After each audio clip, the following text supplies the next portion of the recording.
Hello there and welcome to today's United Kingdom talk. You might be able to hear a bit of noise today because I'm out in the garden once again. It's a beautiful summer's day.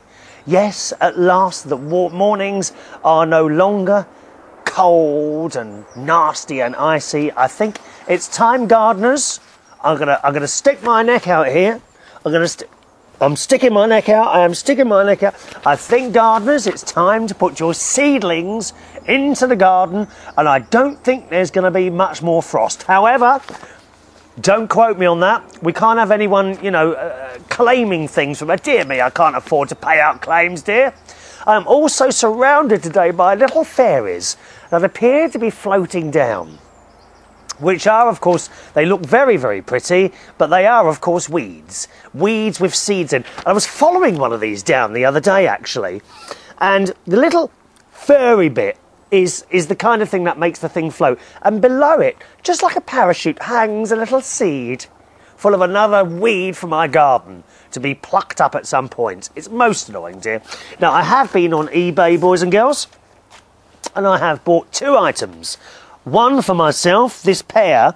Now, I know what you're going to say, why have you bought these? I have bought a pair of Dr. Martin boots. Now, there is a reason for this. When we had all that terrible snow back in January for weeks on end, I became very aware of how dangerous it is to try and walk in the snow in a pair of trainers. I mean, literally, there's no grip whatsoever. You were all over the place. And I found this pair of Dr. Martens in my cupboard that were years old. Anyway, I put them on and I went out, and straight away I realised how well they gripped the snow. So I put them on and walked all the way to the swimming pool. I know they did feel a bit tight, but I thought I'll put up with that. What I didn't realise was how tight they were. By the time I got to the swimming pool, the back of my foot had been completely rubbed raw of all the skin. And, oh my God, that was painful. Not only to add to that, I got to the swimming pool and it was closed. So I had to walk all the way back again with no skin on the back of my feet. It really, to be honest, it would have been more comfortable completely removing the shoes. But then, of course, I suppose my foot would have stuck to the ice out there. So very dangerous. So I bought these pair of Dr. Martin boots. I've been intending to buy these for a while, simply just for the winter. And they're very good. And they have tread in the bottom, like quite good tread in the bottom, which should allow me not to slip anymore. And they're actually a size larger. I seem to have increased not only waist size, but foot size as well. I don't know if that's to be worried at all, but I'm now a size 9. I used to be a size 8. And I have noticed that recently I bought another pair of trainers, which also were a size 9. I sort of tried on the 8 in the shop. Is that a weight increase thing? Oh, don't talk to me about weight increases. Oh, no. Yesterday, I went to my friend Jason, who lives in Brighton, and we had another carvery. Not only did we have a carvery, but after we had the carvery, we went to the pier and had an ice cream with a flake in it. And then we went to Asda and done some shopping, and I found these brand new Cadbury's biscuits. 2 lots. You can now buy Cadbury's caramel biscuits and Cadbury's crunchy biscuits, and they're both absolutely delightful. Oh, you must try them. The trouble is, I sat there and ate. Once again, I ate I actually bought 4 packets of these things because they're new and they were on special offer, only £1 each. Oh, my God, they are delicious. And I sat there in Jason's flat in Brighton and we had an entire packet each. And then on the way home, I stopped on the way home and chucked the other 2 packets in a bin because I knew they just go like that. And I know it's terrible waste. I don't usually throw food away, but I thought, no, you cannot be having these in the house. I literally chucked them in a bin. Isn't that terrible? What a dreadful waste. I know. So I weighed myself this morning. Can you believe I put on 2 pounds in a day? Or it could be because I haven't weighed myself all week. Yeah, I don't know. Anyway, so that's bad news there. I've cut back again on the sandwiches. I seem to be able to be getting out of that habit. So hopefully the weight will start coming back down again. I'm now 12 stone, nearly 12 stone 5. And I got down to, 13 stone 5. I got down to just above 13 stone a couple of weeks ago and back up to 13.5. It's just an ongoing thing, isn't it? I know some of you are watching this, oh, he always goes on about his weight. I do have a problem with that, you know that. Anyway, something else I bought on eBay was this. This is a white and red Megaphone. Hello! Now, unfortunately, I haven't got the right batteries for it, and it might be, actually, what I'll do is I'll get some batteries for this, and I'll show you how it works and use it on the next show, actually. But it's got a little microphone on the back, and you can take the microphone off and use it and hold the microphone and talk to people like this. Now, what? Hello! It's a Megaphone. Have a look at it on the edge. If you don't know what a megaphone is, it's like a handheld device which is supposed to project your voice. Hello! But there's no batteries in this yet. I'm going to have to get batteries. Why have I bought this? You're wondering, aren't you? Because one of the managers I work with, who's a wonderful, wonderful lady, her name's Vicky, and she works with me at Belushi's in Hammersmith. And she is a hands-on manager. She does the drinks, collects glasses, the same as everyone else. And I just think they're the best sort of managers, don't you? Not the ones who sit in the office or in their rooms all day counting their money, but the ones who actually get involved with the rest of the staff. And she does like to have a laugh at me. And if she doesn't like a record that I'm playing on one of my DJ nights, she literally stands in the middle of the bar in front of all the customers and staff, and she swears, "Are you taking the effing pee?" She says. She screams at the top of her voice like that. And I thought it might be a good idea, she doesn't know I've got her this, to buy her this Megaphone, which actually they're not that expensive. Believe it or not, this Megaphone, it's 30 watts, which is quite loud, and that was about 30 quid. So I think it's got a siren on it as well. So what I'll do is get some batteries for that, and we'll give you a little demonstration on that in the next show. Okay? There's an email address if you want to join in at any time. My email address is chris@unitedkingdomtalk.co.uk. chris@unitedkingdomtalk.co.uk. Okay, boys and girls, here comes some emails. Thank you, as always, for sending them. The first one from Jennifer, who says, "Oh, Chris, how I miss your shows. I knew you'd be dropping off more and more." Well, I hope there's nothing dropping off me at the moment. I don't think I've got leprosy yet. No, nothing's dropped off me. Well, I hope you can cope better with 2 shows a week. And now, maybe just now, you'll increase your shows a tad bit more in time. Yes, I think I will. I mean, 2 shows isn't enough a week. Certainly not with the lovely emails that people send in. But for now, as I said in the last programme, I'm not happy about just doing 2 half-hour shows a week. But it's time, and I think for the summer we're going to stick at that. But I probably will, because it's, you know, outdoor time, isn't it? I think come the winter we might increase another one or shove. I'm not sure. I'm really not sure. We'll have to see. We'll have to see. I've always been a bit of a person who likes consistency. And I think most people like consistency. You know, and if I said to you I was going to do 3 shows a week and now and again there wouldn't be a 3rd one, then I think that would annoy people, you know. If it's going to be on 3 days a week and then occasionally it's not there, I mean, people understand holidays, they get that. But if you suddenly don't turn up, well, where is he today? Oh, couldn't be bothered. Or was doing something else. No, that's not the way to go. That's why I took the decision to cut it right back to 2 half-hour shows a week. End of story. And of course my music and chat show, which I know, I don't know, Jennifer, have you tried my music and chat show? Or is that on too early in the morning for you? It's at 11 o'clock UK time. Do you know that one? And it's on Swish Radio.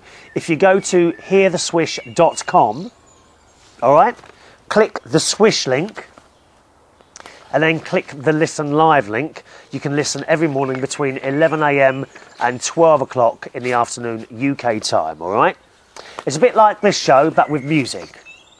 There we are.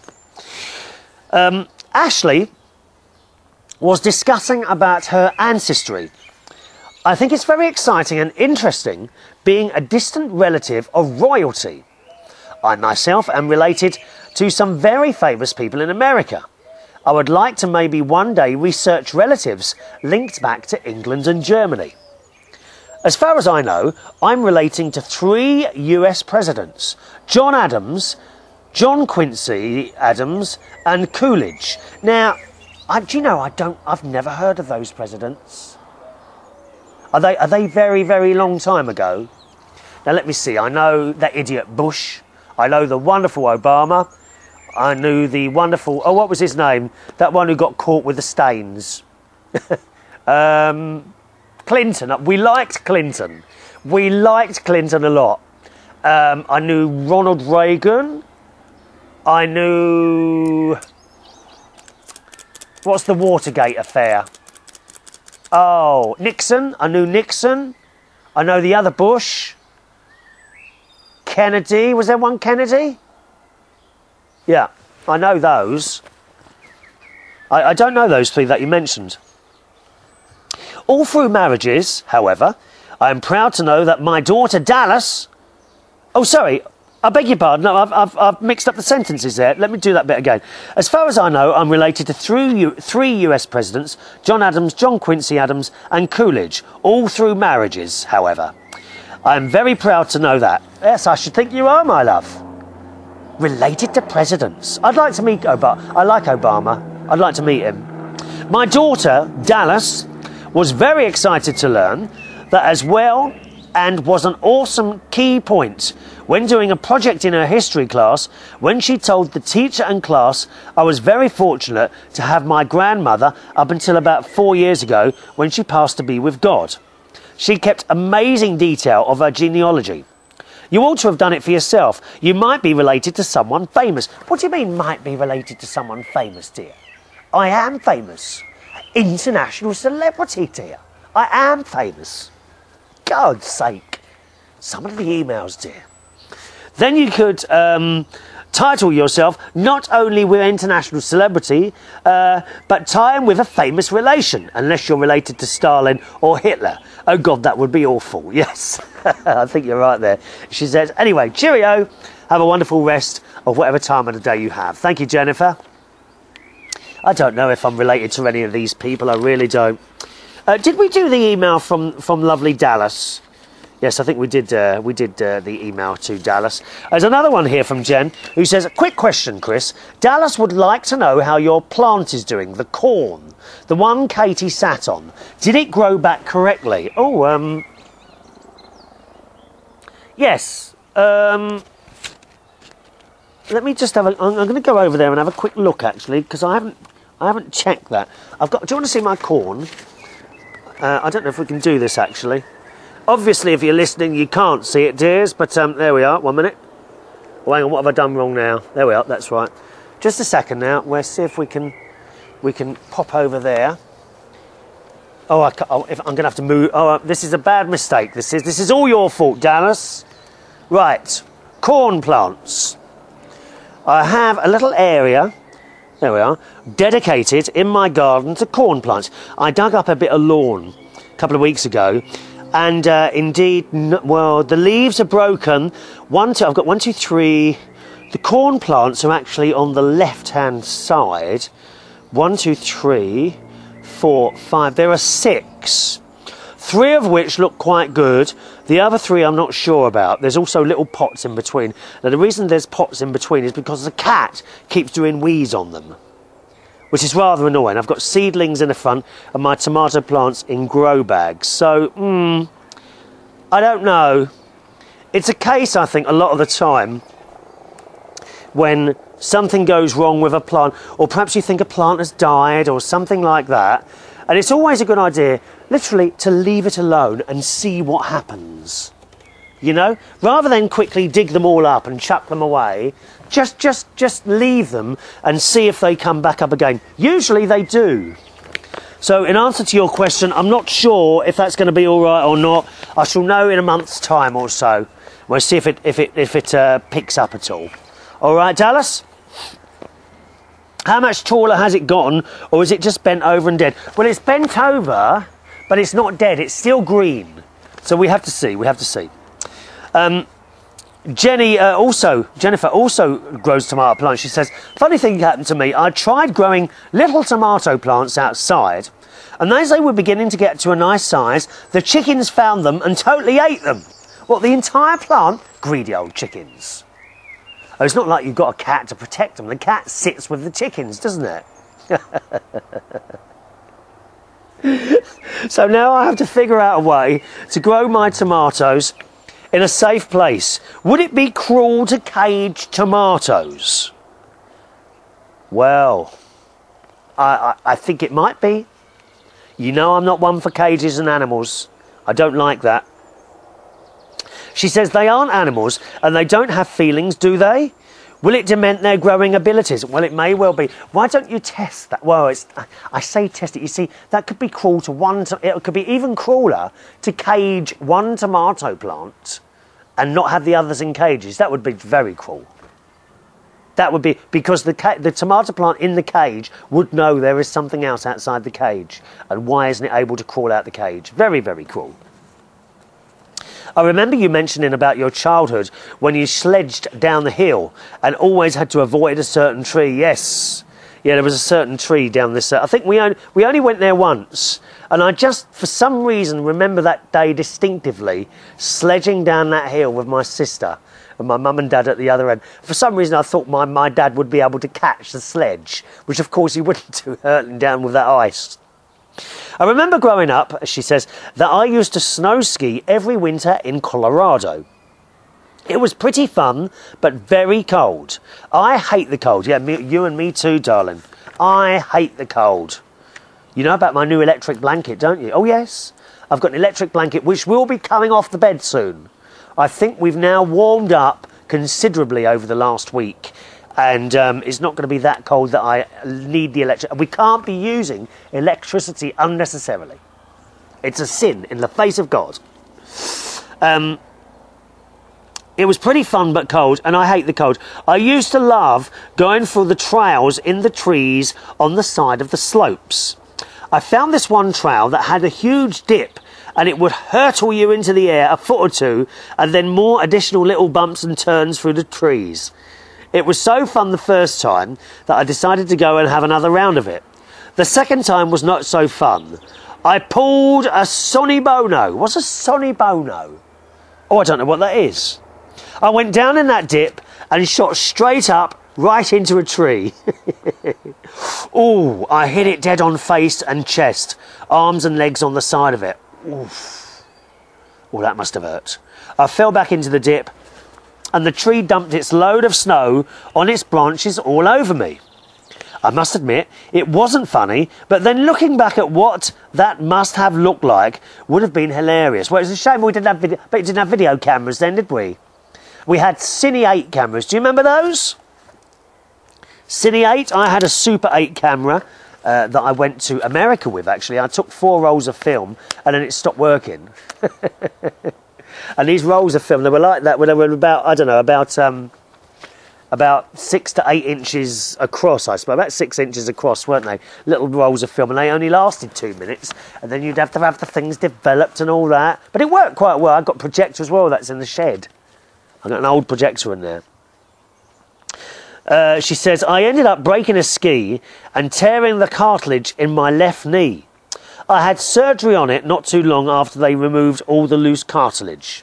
Well, 25 years later, I continue to have problems with that knee, and I'm quite positive I will need surgery again. Yeah, it just goes to show you, you know, you have an accident and it just goes on forever, doesn't it? It wakes me up in screaming pain. It wakes me up in screaming pain in the night and can't keep it bent for any length of time. So you, my dear, are very fortunate to never have had hit that tree flying down the hill. Yeah, I think you're right there. Not pleasant. You see, you don't think of these things. You're fearless, aren't you? Fearless when you're younger. Thank you too much. She included 2 pictures of the newer cats in our household, one of which looks, oh, it's a beautiful cat, who don't know what the chickens are. The first one is Mitters. He is a grey tiger. He has only 3 legs He got kicked by one of the horses at the barn and shattered his leg bone. Poor thing. But he gets along fine, and his front paws are massive, and they do in fact look like mittens. Massive front paws. Mitters is the one we have to watch a little more closely because he was a feral cat at the barn and would eat anything. The second picture is Rocky Road, aka Kitten. He was hiding behind the other side of the ottoman, watching the chickens, who was with Mitters. The chicken you see is Pop-Tart, and she is wearing her nappy. Yeah, I did print off those pictures. Did I bring them down with me? Let me see. No, I didn't. Those pictures are wonderful of your chicken wearing its nappy. I have never seen a cat extend one's neck so long to see something. When I said the last time, time to leave the cookie tree, that was my work. I mentioned before, I work at Kellogg's, Keebler. Have you not seen the Keebler logos with the elves? No, I haven't. No, I haven't. If not, let me know and I'll send you some cookies or crackers. What would you like? Oh, I think cookies. I think cookies. It won't be a case, because I know how grand you'll think, because you actually thought I was going to send you a real cow. Yeah, I'm kind of still waiting for that to turn up. I cancelled the milkman and everything. Waiting for this cow to arrive, dear, and nothing. I mean, I think you're leading me up the garden path here.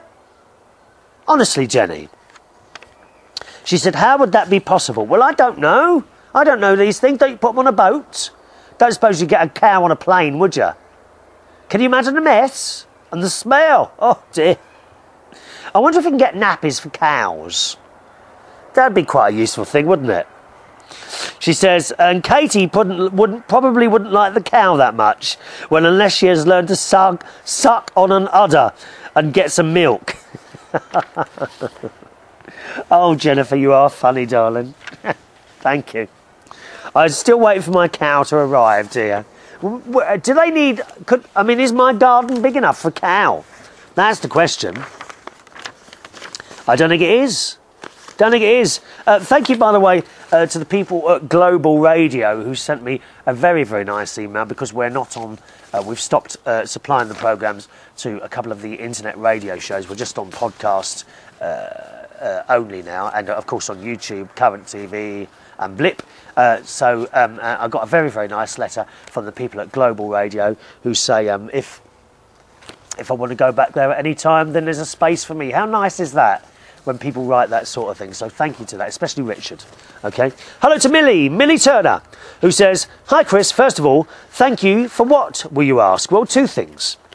One, for promoting my new podcast, both on the show and on Facebook. It's much appreciated. And secondly, thank you for kicking my bum repeatedly for the last 2 years and persistently prodding me to do a podcast until I finally started doing it. Yes, well, you know, I think if you want to do something, you have to do it. I often see people who I think might be good at something, and so I tell them to do it. And sometimes you're not good at, so you get people who aren't good at something, but they want to do it, so just do it. Look at the people who come down on the karaoke nights. Some of them can't sing a note. Can't sing a note, but they come to sing because they enjoy it. So what? So come and do it. Whatever you want to do in life, do it. Just do it. Even if you're no good at it. Look at me. No good at doing chat shows, DJing, hosting karaoke, or doing music and chat shows around. No good at anything, but I do it because I enjoy it. And that's it. You carry on, Millie. She says, I'm not being sarcastic, I genuinely mean it. If you hadn't kept encouraging me in your gentle way, I doubt I would have started Millie's World in the first place. If I were with you right now, you'd be getting massive cuddles. At the risk of landing my stale self squarely in your bad books again, I understand the need to cut back on some things, but you may have made a boo-boo in cutting out the Saturday show. The only reason I say that is because I could be wrong. It seems you sort of have rushed your way for the remaining 2 shows in order to fit everything in. No, you're quite right, Millie. We are having to rush a little bit further. And indeed, the lovely Robert in Iceland, who I'm very pleased to say is back with us, has also commented on this, that the show now does appear to be a little bit more rushed. Yes, the only way is to either extend the shows or do another one. And at the moment, I don't want to commit to something that I can't stick to. As I said at the beginning of the show, people like things to be there when they're supposed to be there. And if you start dropping one, and that annoys people. So that's why I can give you 2 shows a week, definitely. 3, maybe. So we'll just stick to the 2 for now, Millie. I hear what you're saying, darling. I hear what you're saying. She said, this is just an observation, not a criticism in any way, but something to consider. The only other thing is, I would say, Millie, is when you tell people that you're going to cut back on things, they generally know that you are already doing too much. So you cut things out. And when you cut things out, I can guarantee that some of those people will say, oh yes, but we didn't mean that. Do you see what I mean? Whereas some people would prefer the chat show. Some people would prefer the karaoke nights. Some people would prefer my DJing. Some people would prefer my music and chat show. So which one do you cut out? And whichever one you cut out, people will say, oh yes, well, we do think you should cut, but not that. Do you see what I mean? So it's very difficult deciding which one to do. The one that requires most work is indeed the talk show. That's the item that I do that requires more work than anything, okay? So that's the one that went. She said, I'm having a lovely time at the cottage this past week, going up there next month on the 21st of June, which, by the way, is the day after my birthday. I'll be 37 this year. Oh, 10 years younger than me. I know. Next you're going to say I'm still a young thing. No, I'm not going to say that. You're old. Old, dear. Glad you like my new minivan. It may look push, but I'm still the same Millie girl you know and love with simple tastes. I'm going to close this thing before you run out of breath and turn blue in the face from reading out this long-winded email from Millie. Thank you, Millie. Nice to hear from you. Another person that rarely writes in anymore. Now, talking of writing in, we have received a lovely card from the wonderful Kath, who keeps in contact by proper letter. She spends time writing these little pieces out. Who says, hi Chris, hope you're feeling better before too long and you find your reduced hours restful. Yes, I'm finding it much easier now. I suspect I'm going to miss your third show in a week. Hope you don't rush back into doing too much before you're ready. No, I won't. Do you still keep in touch with Joy from your days when you were on Sky? Hope she's feeling well. Yes, indeed I do. I ring Joy at least once a week. No. That's a lie. I ring Joy about once a week. Sometimes 9 days, but definitely once a week I ring her. And she's doing all right. She had a little bit of a problem with her heart, which I don't think I mentioned back at the end of last year, but that appears to have cleared up now. Joy is quite elderly. I think she's 80-something. All right, so she's having a good. She's all right, and at the moment she's just had her windows done on the house. They've renewed all the roofs. The council. She has a council place in Acton, which I'm sure you know of, Kath, in London, and she's recently had all her roof done and her windows, which of course they decided to do in the winter. You know, not that it was cold, but she's got central heating now, and she says it's wonderful. It's so much warmer in her house now, and Joy is doing very, very well. Thank you very much, and we will get her on the phone as well as Gwen as well. You remember Gwen, who got cancer last year? Well, Gwen hasn't been out of her house now. I do keep in contact with her 3 or 4 times a week on the phone. She hasn't been out of her house for a long time now. She sleeps a lot, which apparently is the side effect of the radiation, what is it now? Radiation, I'm sorry, radiation thing. You know the radiation thing that radiotherapy, that's it. Well, it's a side effect of the radiotherapy apparently. Although the radiotherapy was a very, very long time ago now, you know, it's months ago, but she's still very, very tired all the time. She sleeps a lot. I did tell her to get out into the garden. You always feel so much better when you come out into the garden, even when you're ill. Don't you agree? So I hope also to get Gwen on the phone, but she hasn't been out for a long time. Okay. Kath says, pleased to see the weather picking up, though still too cold for my liking. Well, today is really nice. It's actually really nice. Must be about 70 degrees out here, Kath. All right. Anyway, that's it for the show today. Emails from Robert. Suko's written an email. Another one from Jennifer coming up in the next show for you. My email address is chris@unitedkingdomtalk.co.uk. Thanks for watching and listening. See you on the next show. From myself, Chris Reardon. Bye-bye now.